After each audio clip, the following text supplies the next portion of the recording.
আমার অনেক ভাইয়েরা বলেছেন ওনারা নাকি নমিনেশন পেয়ে গেছেন।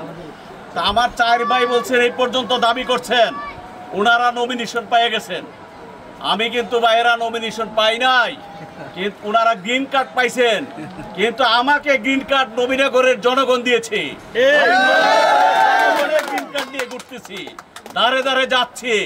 এই প্রিয় নবীনগরবাসী যে গ্রিন কার্ড দিয়ে আমাকে অবহিত করেছেন, এই নবীনগরের বাসীর গ্রিন কার্ডই আমি চলবো।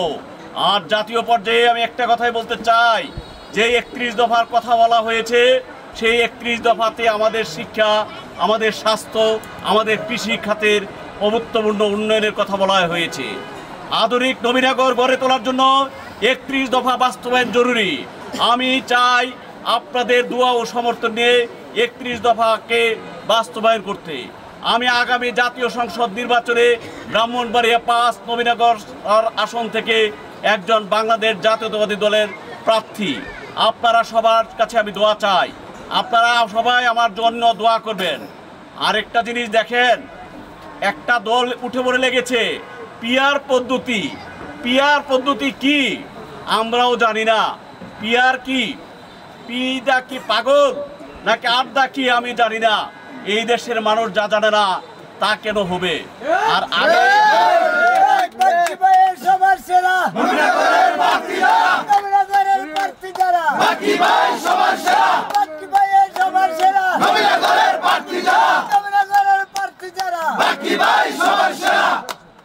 ভাইরা আমার, একটা সিনেমার ডায়লগ শুনছিলাম যে মারবো এখানে পড়বো এখানে। নবীনগরের মানুষ এখানে ভোট দিবে, আর এমপি হবে কে? ওই যে আপনার কক্সবাজারের লোক।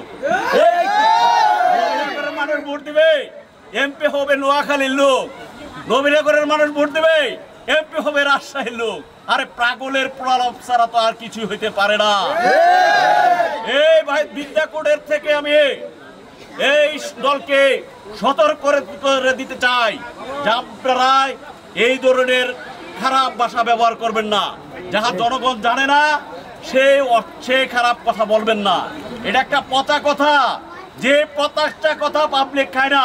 পাবলিক খায় তাদের নিজেদের প্রত্যক্ষ ভোটে নির্বাচিত প্রতিনিধি। সুতরাং এই পাগলামি ছাড়েন, আপনাদেরকে সতর্ক করে দিচ্ছে। পাগলামি বাদ দিয়ে সঠিক গণতান্ত্রিক পথে যেভাবে আছে জনগণের প্রত্যক্ষ ভোটে যাতে আমাদের নবীনগরে এমপি হয়, সেইটুকুই আপনাদের কাছে আমি বলবো।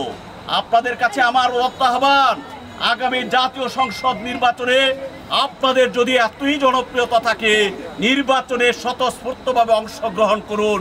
অংশগ্রহণ করে প্রমাণ করুন আপনাদের দল জনপ্রিয় নাকি বাংলাদেশ জাতীয়তাবাদী দল জনপ্রিয়। সংগ্রামী সাথী বন্ধুরা, আপনাদের সামনে আমি বলি, সকলকে ঐক্যবদ্ধ হতে হবে। সারা বাংলাদেশের বিএনপিকে ঐক্যবদ্ধ হতে হবে। সকলের সাথে সকলে কাঁধ মিলিয়ে আগামী নির্বাচনে অংশগ্রহণ করতে হবে। প্রতিটা ছিটে আমাদের মিলেমিশে কাজ করতে হবে। ধানের শীষ মনোনীত প্রতিটা প্রার্থীকে আমাদের নির্বাচিত করতে হবে। আলাদা আলাদা ভাই কোনো গ্রুপ নাই, আমরা সবার একটা পরিচয়, আমরা ধানের শীষের লোক হিসাবে আমরা আমাদের যাকে নমিনেশন দিবে তাকে আমরা নির্বাচিত করব।